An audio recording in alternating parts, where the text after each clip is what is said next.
Hi, I'm milling about with Kimberly and Amy Datnow for Daddy Issues. Hi, ladies. Hello. Now, full disclosure, you guys are sisters. Yeah. Yes. Oh my gosh. Yeah, we can't deny that. We said we look quite similar, but everyone always says who's older. Full disclosure. Everyone always says, what's it like working with your sister?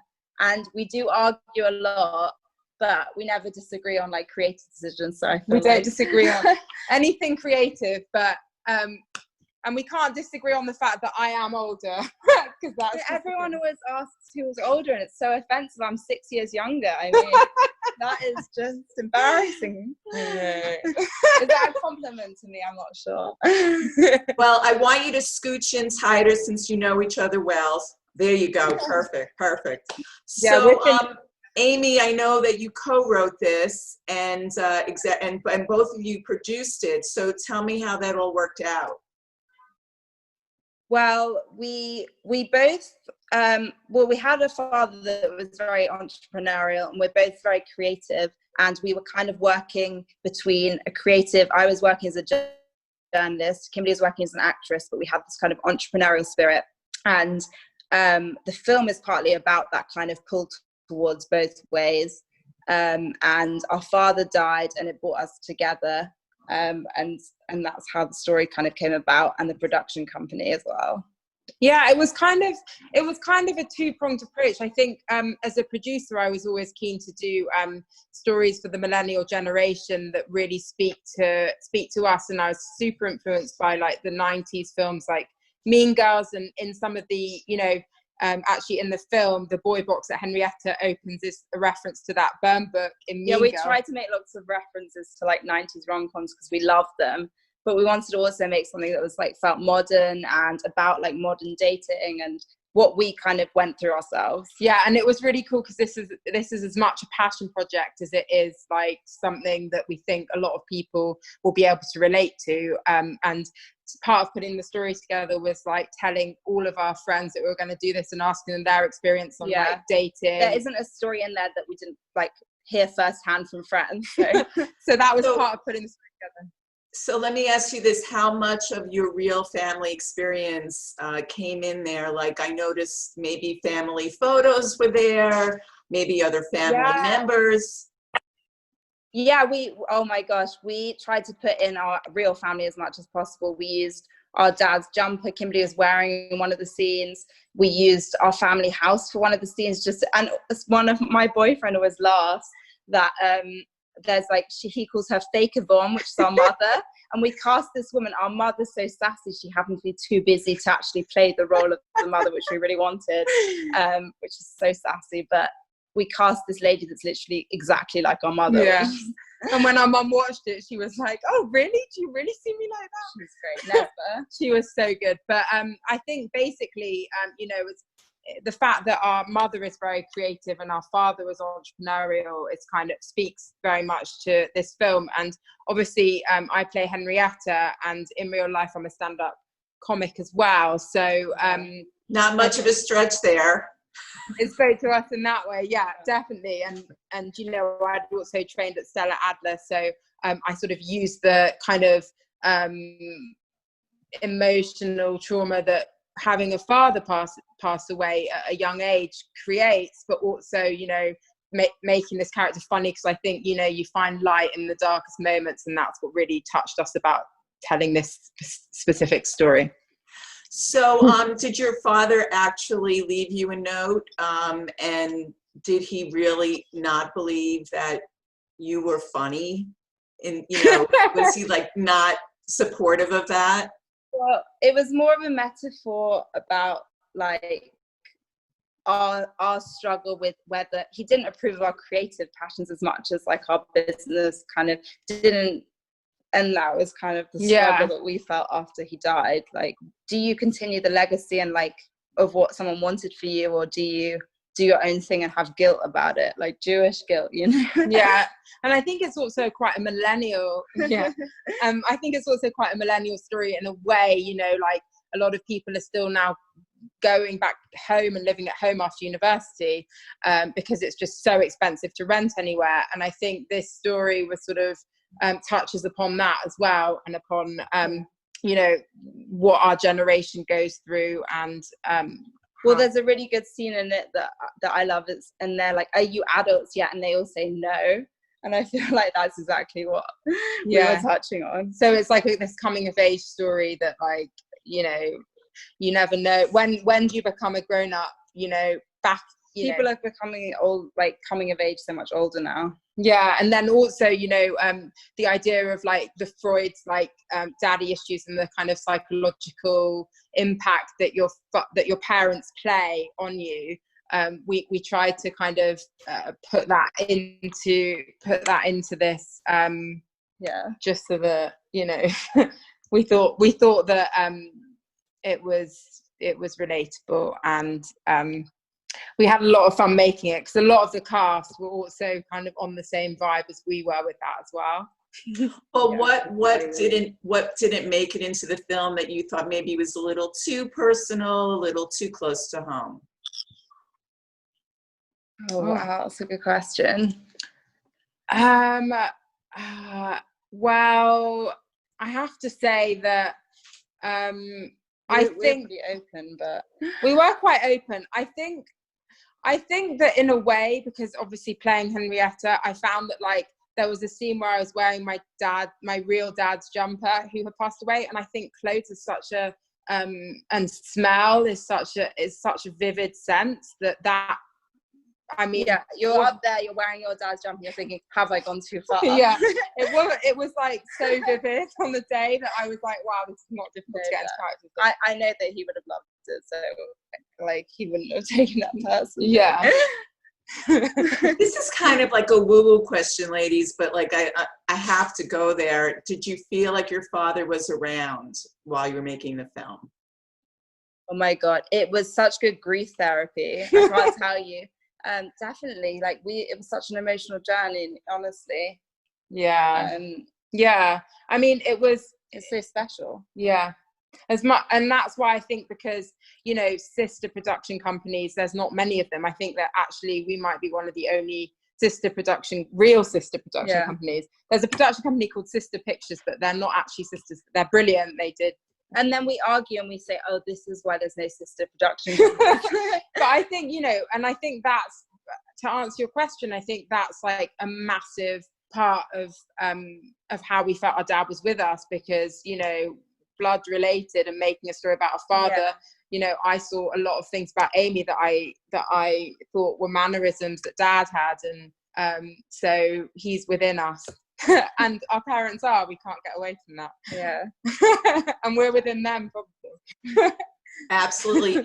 Dad was a director, right? And when he was with us, he was a director, your father?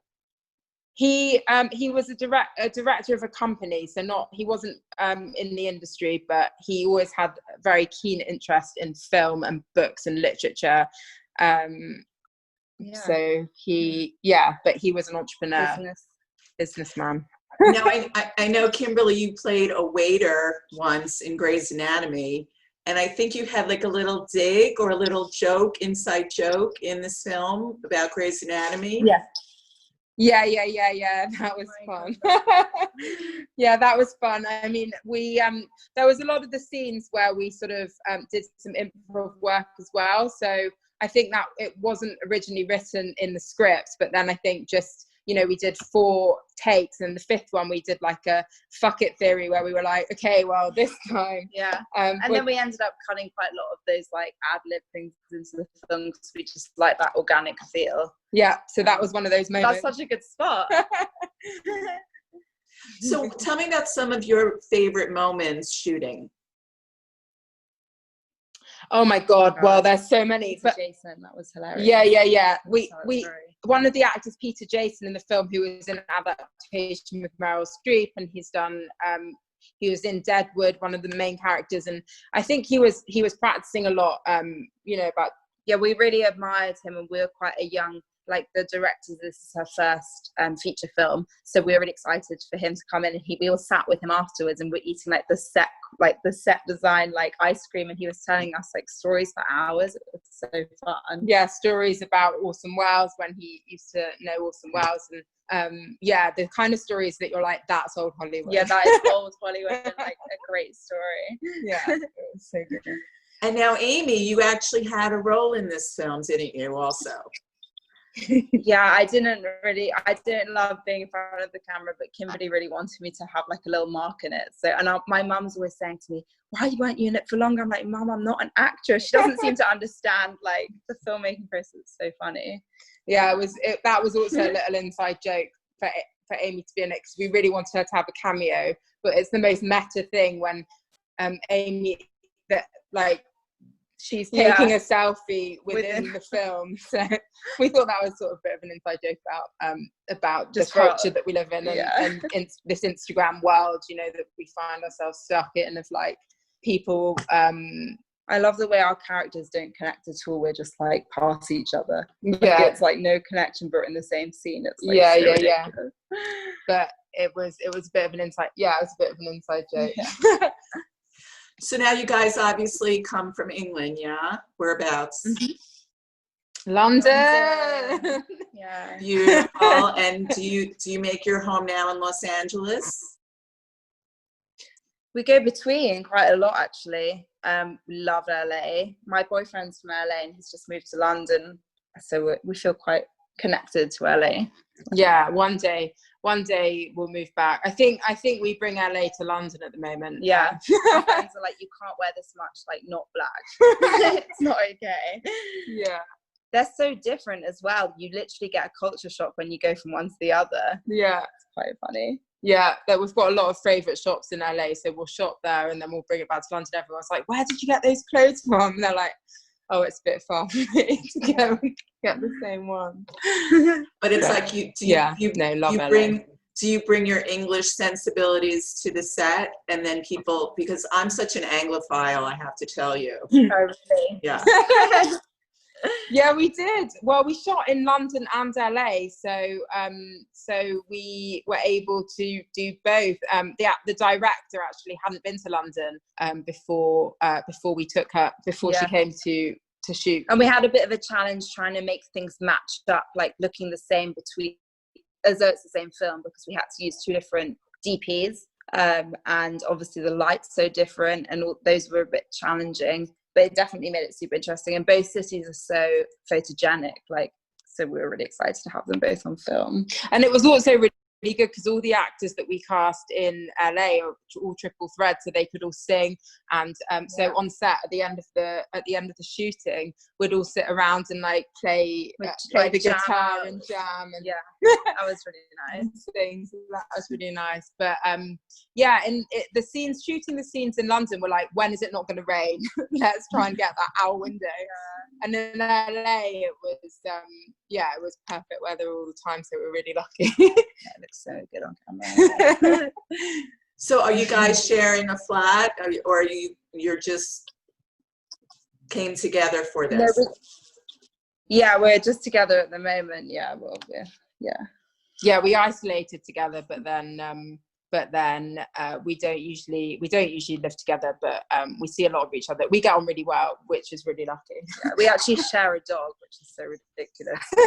We were living together, bought it, and now it's just like, whose dog is it? But the dog doesn't seem to mind. So yeah. So you got your dog during this whole pandemic.